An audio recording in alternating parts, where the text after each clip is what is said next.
একটা বাঘ বনের মধ্যে এদিক সেদিক তাকিয়ে খাবার খুঁজছিল। এমন সময় একটি কুঁড়ো ঘর থেকে আওয়াজ শুনতে পায়। বাঘটা সেখানে গিয়ে দেখল তিনটি মুরগির বাচ্চা।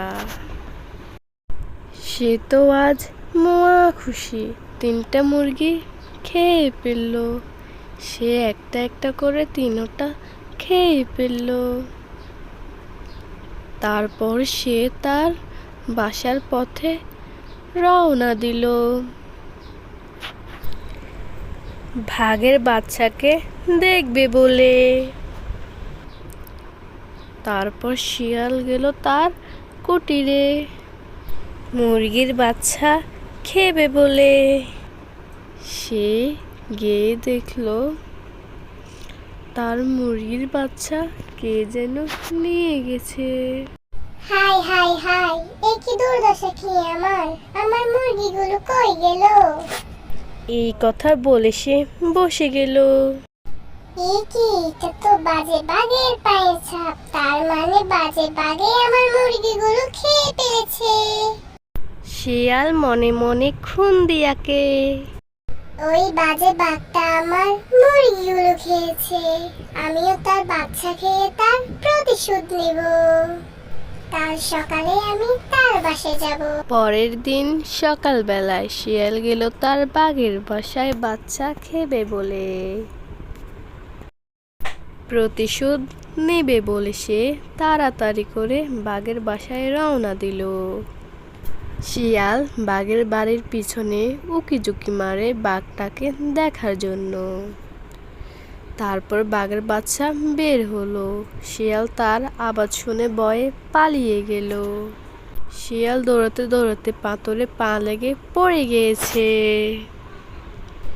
ওরে বাবা রে বাবা, এই বাঘের বাচ্চা তো অনেক বাজি।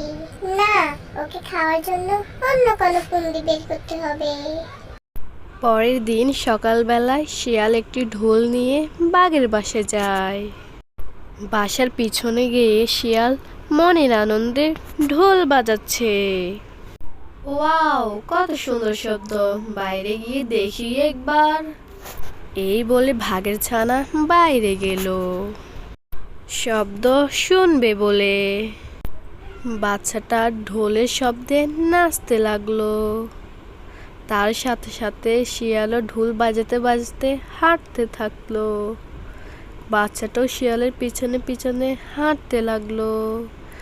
তারপর শিয়ালটা বাচ্চাকে একটা জঙ্গলে নিয়ে গেল।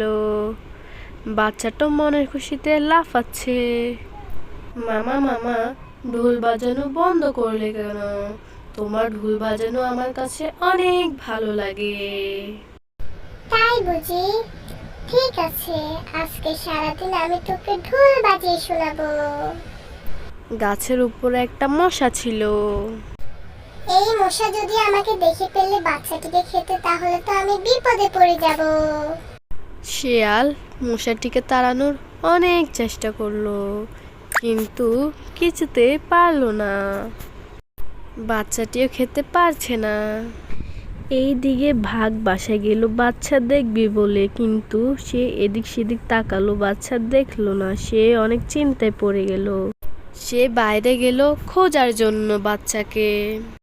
সেও এদিক ওদিক তাকাচ্ছে বাচ্চা খোঁজার জন্য, কিন্তু সে পেল না। এমন সময় সে মশা আসে ভাগের কাছে। মহারাজ, আপনি কি আপনার বাচ্চা খুঁজছেন? হ্যাঁ, তুমি কি দেখেছো আমার বাচ্চাকে? হ্যাঁ মহারাজ, একটি শিয়াল আপনার বাচ্চা নিয়ে জঙ্গলে চলে গিয়েছে, মনে হয় তার মতলব ভালো না। এই কথা শুনে বাঘ দেয় এক দৌড় দিয়ে সিংহকে একটা লাথি মারলো। ভাগটা শিয়ালকে আবারও মারলো, মেরে একটা লাথি দিল। তারপর গিয়ে আবারও মারলো। কি রে বজ্জাত শিয়াল, তুই আমার বাচ্চাকে কেন মারলি? মহারাজ মহারাজ, আমাকে মাফ করে দাও। ঠিক আছে, মাফ করে দেব, এরকম আর কোনোদিনও করবি না। ঠিক আছে মহারাজ। এ বলে ভাগটা চলে গেল।